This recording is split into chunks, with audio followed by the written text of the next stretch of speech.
Se você tem uma Bíblia, abra lá em Êxodo 16, versículo 3. Êxodo é o segundo livro do Velho Testamento. Êxodo 16, versículo 3. Quem dera tivéssemos morrido pela mão do Senhor na terra do Egito, quando estávamos sentados junto às panelas de carne e comíamos pão à vontade. Porque nos trouxestes a este deserto para matardes de fome toda esta multidão. Vou ler também para vocês Números capítulo 11, do versículo 4 ao 5. E o populacho que estava no meio deles, o populacho quer dizer outros povos.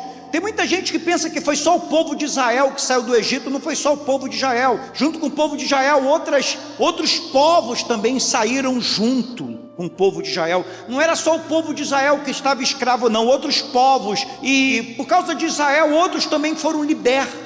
O problema de você se misturar com quem não deve, o problema de você ouvir quem não deve, aquelas pessoas que andam com você, que se vestem como você, que comem com você, que parecem que têm uma fé igual à sua, mas elas vão acabar contaminando você. E o populacho que estava no meio deles veio a ter grande desejo das comidas do Egito. E os filhos de Israel tornaram a chorar e disseram: quem nos dará carne para comer? Lembramo-nos dos peixes que no Egito comíamos de graça.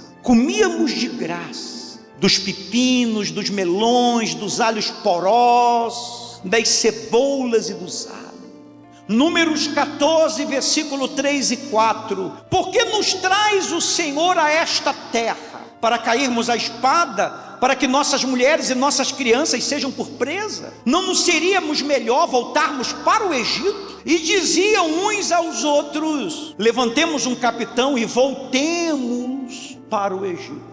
Salvos, mas morrendo no deserto. Salvos, mas morrendo no deserto. Você sabe que a imagem do povo de Israel é a imagem de muitos cristãos. Esse povo aqui foi escravo 400 anos. E agora eles estão salvos. Eles não são mais escravos. Eles estão livres. Depois de 400 anos. 430 anos. Imagina você, depois de 400 anos, teu pai foi escravo, teus avós foram escravos, teus bisavós foram escravos, teus filhos nasceram escravos, você não tinha direito a nada, todo tipo de tortura física, psicológica, você não tinha folga, férias, nada. Você foi violentado de todo tipo de maneira, imaginável e inimaginável. Você agora está livre. Não existe corrente nos seus braços, não existe corrente nas suas pernas, não existe chicote nas tuas costas, não existe soco nas suas costelas, nem tapa no seu rosto, não existe ninguém violentando o teu corpo. Você está livre. Mesmo assim, quando você vai ler a história do povo de Israel, no momento de transição, aonde eles saem do Egito e eles têm que passar pelo deserto, aonde eles não são mais escravos, aonde eles têm a presença de Deus, porque não quer dizer que você está passando por um momento de transição, aonde você não está mais num lugar e ainda não chegou em outro lugar, aonde você ainda não é nenhuma coisa nem outra. Todo cristão passa por isso. Todo cristão passa por uma fase de transição, onde as coisas ainda estão acontecendo. Não quer dizer que você não tem um favor de Deus. Eles tinham a presença de Deus durante o dia, na coluna de nuvem. Eles tinham a presença de Deus durante a noite, na coluna de fogo. Eles tinham proteção 24 horas, eles tinham comida. Eles tinham uma roupa que nunca envelhecia. Eles tinham uma roupa que crescia junto com eles. De maneira que se você fosse criança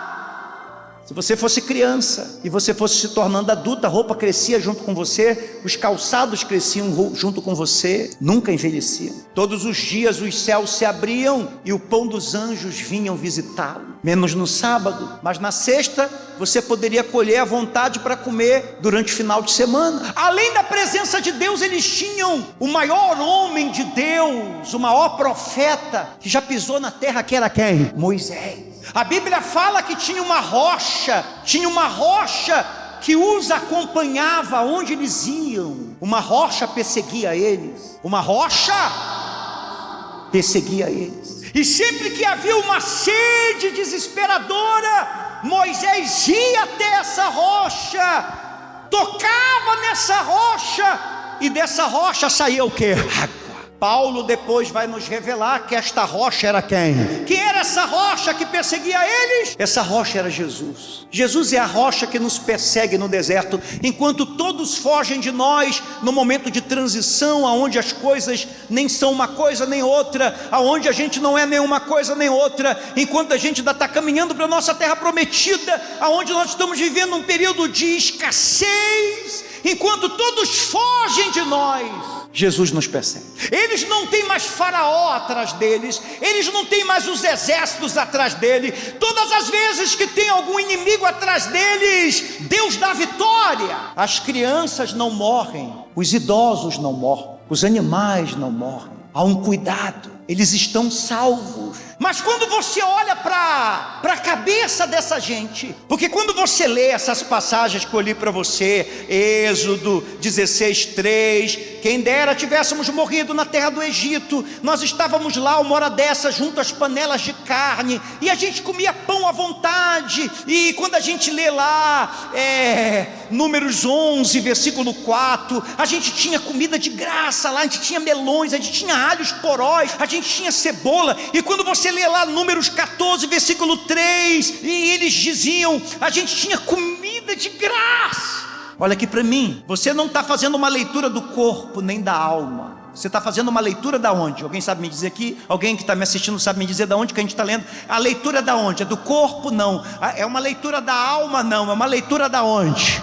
Da onde? Da mente deles. São palavras não do que estava no corpo, são palavras não do que estava na alma, são palavras do que estava na cabeça deles. Eles saíram do Egito com isso na cabeça. O corpo estava livre, a alma estava livre, a mente não estava. Então tem muita gente dentro da igreja, tem muita gente cristã, tem muita gente evangélica nesse mesmo estado, aonde a alma dela foi livre, o corpo dela também está livre. Se ela se prostituía, não se prostitui mais. Se ela tinha o vício do álcool, não tem mais. Das drogas, não tem mais. Ela se converteu, ela se batizou nas águas, ela se arrependeu, ela toma santa ceia, ela adora, ela é um crente, ela é uma obreira, ela é uma sacerdotisa, enfim, ela tem um cargo na igreja, não importa. Há uma obra de Deus no corpo dela, há uma obra de Deus na alma dela, mas há um problema muito sério na cabeça dela. Você pode ser livre na sua mente, aliás, você pode ser livre no seu corpo, você pode ser livre na sua alma, mas você ainda pode ser escravo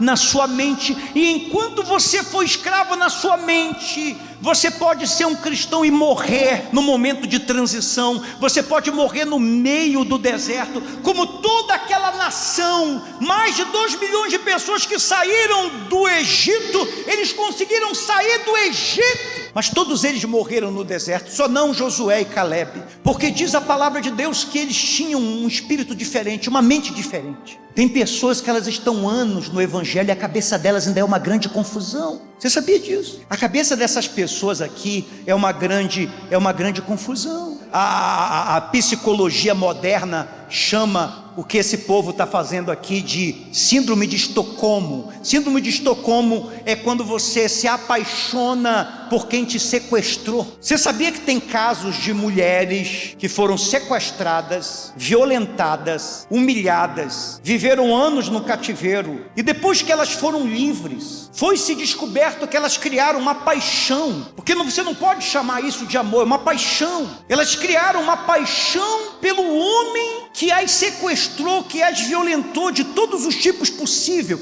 fisicamente, mentalmente, emocionalmente. E a psicologia começou a querer estudar esse fenômeno. Por que isso acontece? E eles deram o nome dessa síndrome de Estocolmo, que é quando você se apaixona por aquilo que te destrói, e você tem um apagão na sua mente. Você vive uma realidade paralela. O teu passado é como se não fosse o teu passado. Tudo que você passou, você vive de uma outra maneira, você vê de uma outra maneira. Quando alguém vai tentar te lembrar de como foi o teu passado, no lugar que você viveu, no lugar que você trabalhou, com quem você estava casado, com quem você fala assim, não era bem assim, não era tudo isso. Você vê que eles dizem assim, olha, uma hora dessa dessa a gente estava sentado comendo panela de carne. A gente tinha comida de graça. A gente tinha comida abundante. A vida lá no Egito era muito boa. Mas a Bíblia fala lá em Êxodo 3 que eles gemiam na servidão. Eles trabalhavam até o esgotamento. Eles eram violentados, era uma vida escassa, era uma vida miserável. A Bíblia fala que eles clamaram tão forte, que o clamor deles subiu ao céu e fez Deus descer. É uma das raras passagens bíblicas que diz que Deus desceu para ver o sofrimento do... Mas aqui diz, eles estão falando de uma realidade paralela. É como aquela mulher que está sempre faltando para aquele homem, que está sempre fazendo mal para ela, porque ela está sempre acreditando que ela vai ser feliz com aquele homem, porque na cabeça dela é uma outra realidade. Não adianta você querer explicar para ela que ela vai apanhar de novo, que ela vai ser atraída de novo, que vão mentir, que ele vai mentir para ela. A cabeça dela funciona enquanto olha aqui para mim, enquanto não houver uma libertação na cabeça dela, ela vai viver daquele jeito. Se a tua cabeça não mudar, tu morre no deserto. Tu morre na fase de transição. Tu não realiza projeto, tu não realiza sonho, tu não prospera. Teu problema não está no teu corpo. Teu problema não está na tua alma, o problema está na tua cabeça, Primeiro lugar que o Espírito Santo, primeiro lugar que Jesus foi não foi pregar, Jesus não foi andar sobre as águas, Jesus não foi multiplicar pães e peixes, Jesus não foi pregar para as multidões. Qual foi o primeiro lugar que Jesus foi depois que ele foi batizado nas águas? Qual foi o primeiro lugar que Jesus foi depois que ele recebeu o Espírito Santo, desceu sobre ele? Qual foi o primeiro lugar que Jesus foi?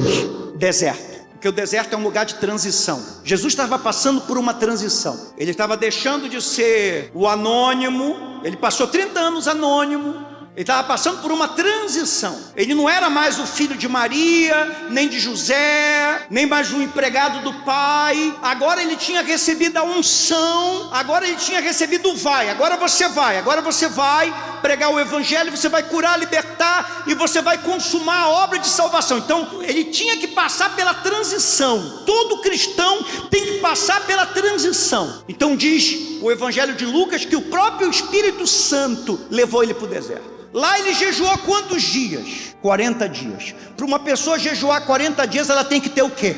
Corpo forte, ok? Você não jejua com corpo fraco. Se você tem alguma debilidade física, você não jejua. Tanto é que se você tiver qualquer debilidade, não é bom você jejuar. Corpo forte, cuide do seu corpo. Se Jesus fosse uma pessoa doente, debilitada fisicamente, ele não jejuava. Jejum não é só físico, não é só espiritual, é também físico. Então, jejum, diga assim, corpo forte. Não estou ouvindo você, diga corpo forte. Os evangelhos dizem que ele foi para o deserto cheio do Espírito Santo. Então, além do corpo forte, Jesus, quando ele passou para o deserto, ele estava com o espírito forte. Diga corpo forte, espírito forte. Tem muita gente que ela para aí.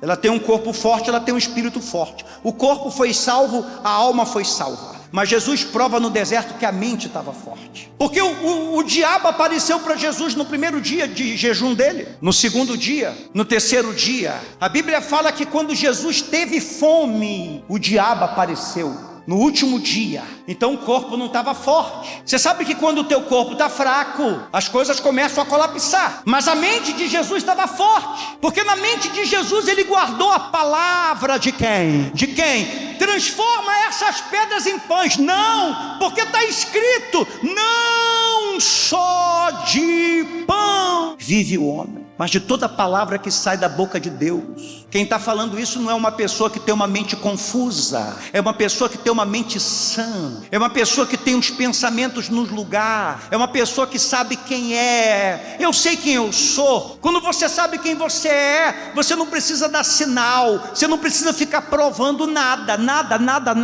Uma vez que você tem que estar provando para alguém, você tem que ficar provando para o resto da vida. Uma vez que você tem que ficar dando satisfação de quem você é, você tem que ficar dando satisfação para o resto da vida. Uma vez que você tem que ficar se justificando, você vai morrer se justificando. A salvação tem que chegar na sua mente. Por isso que a Bíblia fala que a gente tem que ter a mente de Cristo. Aquele povo foi salvo o corpo, foi salva a alma, mas não foi salva a cabeça. A pior coisa que tem é quando o teu corpo está num lugar, a cabeça está em outro lugar. Se o teu corpo e a tua alma está em 2026, mas a tua mente está em 1980, em 2000, em 2010, meu querido, minha querida, você pode ter a presença de Deus, você pode estar na melhor igreja, diante do melhor profeta, você não avança. Aquele povo tinha a presença real de Deus, de dia e de... Eles tinham a arca da aliança, eles tinham Moisés, eles tinham Arão, eles tinham Josué, eles tinham Caleb, eles tinham os anjos, eles comiam maná, até o maná, eles conseguiram enjoar o maná. Como é que conseguem enjoar o maná? Porque a pessoa que tem a mente corrompida é assim. Por isso que Paulo fala lá em Romanos 12, se renove a mente de vocês, não se conformem com as coisas desse mundo, não fale como o mundo, não ande como o mundo, não faça como as pessoas mundanas fazem. Você tem que ter uma mente diferente, um pensamento diferente. O evangelho tem que estar na tua mente, a palavra de Deus tem que estar na tua mente. O diabo sabe que se ele ganhar a tua mente, se ele ganhar a tua cabeça, se ele ganhar a tua mente, se ele ganhar a tua cabeça, ele te vence no deserto. Você é um cristão que morre sempre no deserto. Aquele povo todo pereceu aonde? No deserto, no meio do caminho, num período de transição, porque eles não sabiam quem eles eram. A pior coisa é quando você não tem identidade. A pior coisa é quando você não sabe quem você é. Quando você não sabe quem você é, você tem sempre que se vestir de outra pessoa. Você conhece pessoas que elas não têm identidade? Pessoas que não têm identidade, elas se vestem de outra pessoa. O cabelo delas é de outra pessoa, a roupa delas é de outra pessoa, a imagem delas é de outra pessoa. A pior coisa é quando você não sabe quem você é. E Deus quer que você seja você, porque Deus tem um projeto para você. Deus tem uma promessa para você. Diga assim comigo: Deus tem uma promessa para mim. Deus tem um projeto para você. Deus tem uma promessa para você. Deus não é copiadora. Você não é a xerox de ninguém. Você não é um copia e cola de ninguém. Ninguém tem a sua digital. Ninguém tem a sua íris dos olhos. Você não é a cópia barata de ninguém. A gente ora muito pelo coração. É importante, de tudo que se deve guardar, guarda o teu coração. Mas não se esqueça que na parte da armadura, nós fizemos uma pregação muito longa sobre a armadura, quase, acho que 3 meses. Tem um capacete da salvação. Você tem que cuidar da sua cabeça. Cuide da sua cabeça. Nós vivemos numa sociedade doente. E deixa eu te falar, o povo de Deus está muito doente da cabeça também, cheio de traumas, cheio de maus pensamentos, cheio de confusão. Porque você pode ser salvo na alma, você pode estar com o corpo salvo, mas a mente é uma confusão tremenda. E não se esqueça que a maior guerra acontece aonde? Você pode estar perdoado sem saber que você está perdoado. Quantas pessoas estão salvas e não sabem, por causa do que elas vivem na cabeça? Quantas pessoas estão perdoadas, mas elas não se sentem perdoadas? Quantas pessoas Deus está chamando ela, mas ela acha que Deus está longe, está distante, nunca vai dar uma segunda chance para ela. É por causa daqui, da cabeça dela, Você vê que você pode viver uma confusão tão grande, que eles chegaram, o diabo confundiu a cabeça desse povo a tal ponto, que eles chegaram a acreditar que Deus tinha levado eles para o deserto. Para quê? O que eles diziam? Deus nos trouxe aqui para morrer. É que não tinha um cemitério tão grande no Egito, e aqui ele vai enterrar a gente aqui. Tem gente que acha que Deus não ama mais ela. E olha, tem gente que me manda cada áudio assustador, eu fico assustado com as coisas que eu ouço. Tudo por causa da confusão, do caos, do que a pessoa vive na mente. Liberte a sua mente, liberte a sua cabeça, se livre do que não presta. Cuidado com o que você coloca na tua cabeça. Cuidado com o que colocaram na tua cabeça. Se liberte pela palavra de Deus.